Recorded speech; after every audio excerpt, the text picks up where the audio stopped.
Ben here from the Fibreglass Factory. Just talking to you about repairing this tractor bonnet today. But before we start, if you could do us a favour and hit the subscribe button, that'd be fantastic. What we've had to do here is we had a customer come to us with a tractor bonnet. It's missing pieces. We had these pieces here, these blue pieces, and this black piece, we were missing it. So what we ended up doing was we got the headlights here.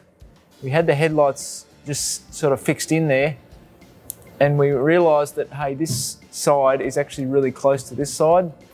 So I made a quick copy off here, and we've reproduced it ourselves on here. Now there's obviously a fair bit of work still to go, but we've got it all in shape now. It was missing sections, and we've sort of just made things up as we go.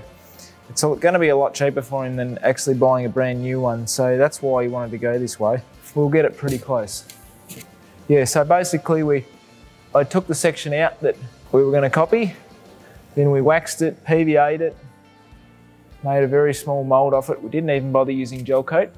We just started with a layer of tissue, or a couple of layers of tissue, then a 225 layer, then a couple of 450, just a quick flop mould that we could just pull another part out of quickly. Then we just made this in a couple of 450s. It's quite strong for what it is.